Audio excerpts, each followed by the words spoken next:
ધોરણ 12 કોમર્સ, વિષય વાણિજ્ય વ્યવસ્થા અને સંચાલન, જે છેલ્લી ઘડીનો માસ્ટર પ્લાન એટલે વન શોટ રિવિઝન, જેમાં આપણે દરેક પ્રકરણમાં આવતા અર્થ અને તેમાં આવતા મુદ્દા વિશે જોવાનું છે.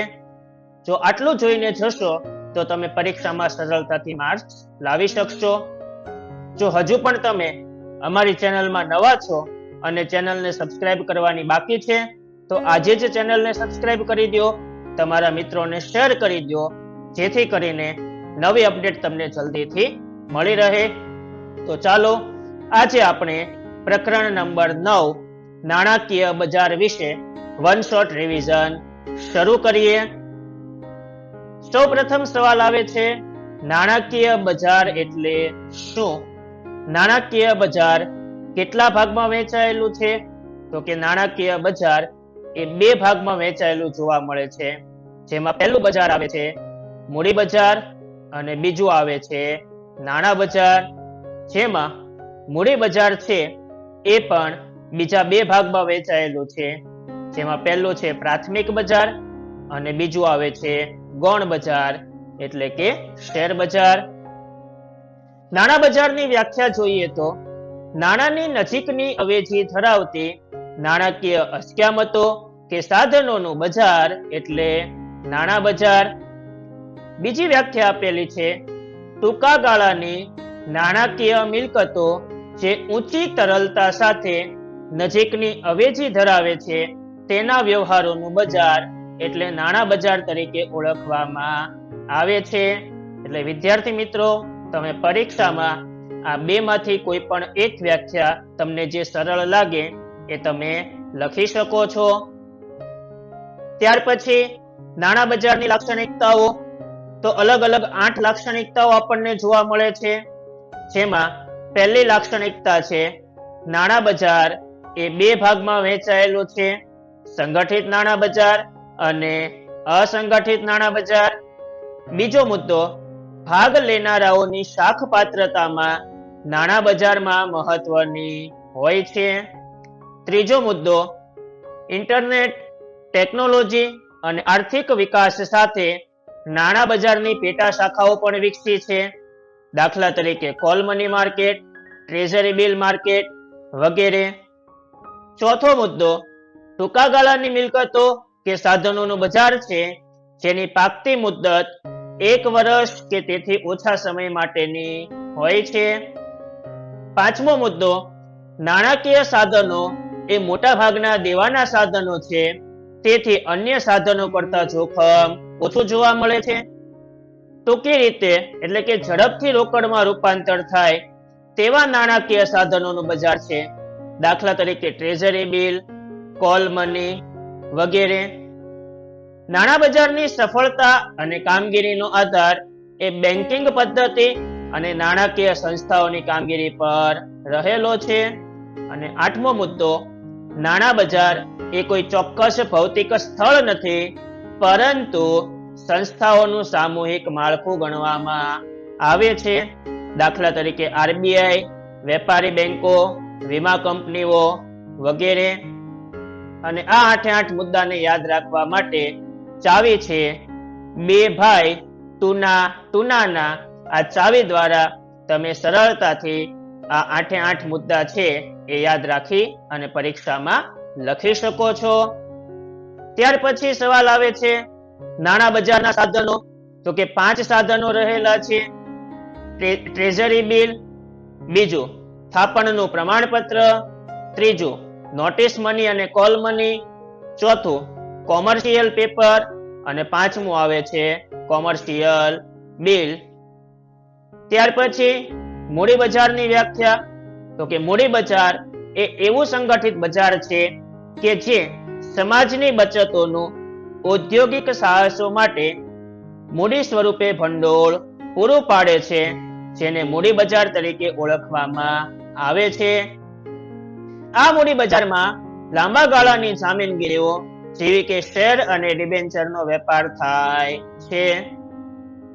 ત્યાર પછી સવાલ આવે મૂડી બજારની લાક્ષણિકતાઓ, તો કે પહેલી લાક્ષણિકતા છે લાંબા ગાળાના મૂડી ભંડોળ માટેનું બજાર છે. બીજો મુદ્દો આવે લાંબા ગાળાની જામીનગીરીઓમાં ભંડોળનું રોકાણ થાય છે.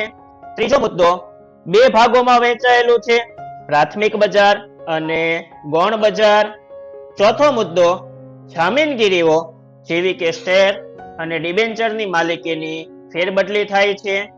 પાંચમો મુદ્દો મૂડી બજાર ઉપર સેબીનું સંપૂર્ણ નિયંત્રણ રહે છે. છઠ્ઠો મુદ્દો નાણાકીય મિલકતોને જામીનગીરી એટલે કે તરલતા આપે છે. અને સાતમો મુદ્દો દેવાના સાધનો, સરકારી જામીનગીરીઓ, ઔદ્યોગિક સાહસની જામીનગીરીઓ વગેરે સાધનો એ મૂડી બજારના સાધનો ગણાય છે. દાખલા તરીકે શેર, ડિબેન્ચર વગેરે. અને આ લાક્ષણિકતાઓને યાદ રાખવા માટે લાલા બે જામુન દે આ ચાવી દ્વારા આપણે સરળતાથી મૂડી બજારની લાક્ષણિકતા યાદ રાખી શકીએ છીએ. ત્યાર પછી સવાલ આવે છે પ્રાથમિક મૂડી બજાર એટલે શું? તો કે પ્રાથમિક મૂડી બજાર એટલે સૌ પ્રથમ વખત બહાર પાડવામાં આવતી નવી જામીનગીરીઓનું બજાર, જેને પ્રાથમિક મૂડી બજાર તરીકે ઓળખવામાં આવે છે. ઉદાહરણ તરીકે આપણે આઈપીઓ માર્કેટ લઈ શકીએ છીએ કે જેમાં ઘણા બધા ધંધાકીય એકમો સૌ પ્રથમ વખત જ જામીનગીરીઓ બહાર પાડતા હોય છે. તો એવું જે બજાર છે એને પ્રાથમિક મૂડી બજાર તરીકે ઓળખવામાં આવે છે. તો આ પ્રાથમિક મૂડી બજારની લાક્ષણિકતાઓ શું રહેલી છે? તો કે પહેલી લાક્ષણિકતા છે નવી જામીનગીરીઓ બહાર પાડવાનું બજાર છે. બીજો મુદ્દો મહત્વની નવી જામીનગીરીઓનું વેચાણ થાય છે અને રોકાણકારો સીધા ખરીદી કરી શકે છે.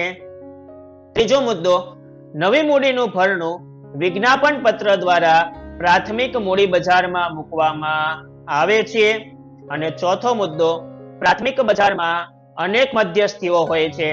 દાખલા તરીકે શેર દલાલ, ભરણાના રજિસ્ટ્રાર અને બુક રનિંગ લીડ મેનેજર, જેને BRLM તરીકે પણ ઓળખવામાં આવે છે.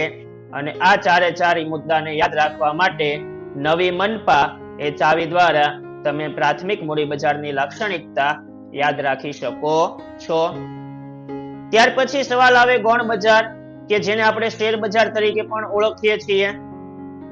તો વ્યાખ્યા આપણને એવું કહે છે કે શેર બજાર એ એવી વ્યવસ્થા છે કે જે શેર દલાલો અને રોકાણકારો શેર, ડિબેન્ચર અને અન્ય જામીનગીરીઓ ખરીદવા અને વેચવાની સુવિધા પૂરી પાડે છે, જેને ગૌણ બજાર એટલે કે શેર બજાર તરીકે ઓળખવામાં આવે છે. બીજી વ્યાખ્યા આપણને આપેલી છે KL ગર્ગના મત મુજબ શેર બજાર એટલે ઔદ્યોગિક અને નાણાકીય જામીનગીરીઓ જેવી કે કંપનીના શેર, ડિબેન્ચર, સરકારી જામીનગીરીઓ, મ્યુનિસિપલ જામીનગીરીઓ વગેરેને ખરીદવા અને વેચવા માટેનું સ્થળ, જેને ગૌણ બજાર અથવા તો શેર બજાર તરીકે ઓળખવામાં આવે છે. અને ઉદાહરણ તરીકે આપણે એમાં મુંબઈ શેર બજારને લઈ શકીએ છીએ કે જેને BSE એટલે કે બોમ્બે સ્ટોક એક્સચેન્જ તરીકે ઓળખવામાં આવે છે. તો આ શેર બજારની લાક્ષણિકતાઓ શું રહેલી છે? તો પહેલી લાક્ષણિકતા આવે છે વ્યવસ્થાકીય માળખું. બીજું સભ્યો પર કડક અંકુશ. ત્રીજું નક્કર સંચાલન. ચોથું નિયમન શેર બજારનું. પાંચમો મુદ્દો સભ્યપદ. છઠ્ઠો મુદ્દો જામીનગીરીઓનું બજાર. સાતમો મુદ્દો જામીનગીરીઓની નોંધણી. આઠમો મુદ્દો સંગઠિત બજાર. નવમો મુદ્દો તરલતા માટે સરકારની મંજૂરી. અને 10મો મુદ્દો છે નોંધાયેલી કોર્પોરેટ સંસ્થા. અને આ 10 મુદ્દાને યાદ રાખવા માટે ચાવી છે વ્યસનની સજા નોબતનો. આ ચાવી દ્વારા આપણે સરળતાથી શેર બજારની લાક્ષણિકતાઓ યાદ રાખી શકીએ છીએ. ત્યાર પછી સવાલ આવે શેર બજારના કાર્યો એટલે કે ગૌણ બજારના કાર્યો. તો 11 પ્રકારો રહેલા છે, જેમાં પહેલું આવે છે તરલતા. બીજો મુદ્દો માહિતી પૂરી પાડનાર. ત્રીજો મુદ્દો રોકાણકારોને માર્ગદર્શન. ચોથો મુદ્દો સોદામાં સલામતી. પાંચમો મુદ્દો મૂડી બજારનો વિકાસ. છઠ્ઠો મુદ્દો શેર બજાર એ મૂડી સર્જનમાં મધ્યસ્થી. સાતમો મુદ્દો જામીનગીરીઓનું મૂલ્યાંકન. આઠમો મુદ્દો શેરના સટ્ટા માટે જરૂરી સવલત. 9મો મુદ્દો બચતોનું મૂડીમાં રૂપાંતર, 10મો મુદ્દો જામીનગીરીઓની નોંધણી અને 11મો મુદ્દો શેરબજારની પ્રવૃત્તિઓ કરવા માટેની સગવડ. અને આ 11 મુદ્દાને યાદ રાખવા માટે તમારો સોમું શેરબજાર જાશે બજાશે આ ચાવી દ્વારા આપણે સરળતાથી આ શેરબજારના કાર્યો છે એ યાદ રાખી શકીએ છીએ. ત્યાર પછી સવાલ આવે છે ડિપોઝિટરી સેવાઓ. કે ભારતમાં બે પ્રકારની ડિપોઝિટરી સેવાઓ જોવા મળે છે, NSDL અને CDSL. NSDL નું પૂરું નામ છે નેશનલ સિક્યુરિટીઝ ડિપોઝિટરી લિમિટેડ અને CDSL નું પૂરું નામ છે central depository service India limited. તો આ ડિપોઝિટરી કયા કયા પ્રકારની સેવાઓ આપે છે? તો કે પહેલો મુદ્દો આવે છે ગીરો મૂકવાની સગવડ, બીજું ગ્રાહકના ખાતામાં નોંધ કરે, ત્રીજું ભારતમાં ખાતું સ્થગિત કે બંધ કરવાની સગવડ, ચોથું ઇન્ટરનેટ દ્વારા સેવાઓ, પાંચમું માહિતીની નોંધ અને સગવડ, છઠ્ઠો મુદ્દો રોકાણકાર અને પતાવટ ગૃહ વચ્ચે કડી, સાતમો મુદ્દો જામીનગીરીના સોદાની પતાવટ, આઠમો મુદ્દો નજીવા ખર્ચે જામીનગીરીની સરળ ફેરબદલી અને નવમો મુદ્દો ડીમટીરિયલાઇઝેશન અને રીમટીરિયલાઇઝેશન. અને આ 9 મુદ્દાને યાદ રાખવા માટે ગીગાભાઈ મારો જાન આ ચાવી દ્વારા આપણે સરળતાથી આ સેવાઓ યાદ રાખી શકીએ છીએ. ત્યાર પછી જામીનગીરીઓના ખરીદ વેચાણની પ્રક્રિયા. શેરબજારમાં તમારે જામીનગીરીની ખરીદ વેચાણ કરવું છે તો કઈ પ્રક્રિયામાંથી તમારે પસાર થવું પડશે? તો પહેલો મુદ્દો છે ડીમેટ ખાતું ખોલાવવું, બીજો મુદ્દો ખરીદ વેચાણનો ઓર્ડર, ત્રીજો મુદ્દો ઓર્ડરનો અમલ કરવો, ચોથો મુદ્દો કરાર નોંધ, પાંચમો મુદ્દો સોદાની પતાવટ, છઠ્ઠો મુદ્દો રકમની ચૂકવણી અને જામીનગીરીની સોંપણી કરવી અને સાતમો મુદ્દો આવે છે સોદાની પતાવટની ગ્રાહકને જાણ કરવી. અને આ 7 મુદ્દાને યાદ રાખવા માટે DOO કસો રસો આ ચાવી દ્વારા આપણે સરળતાથી જામીનગીરીની ખરીદ વેચાણની પ્રક્રિયા યાદ રાખી શકીએ છીએ. ત્યાર પછી સેબીના કાર્યો.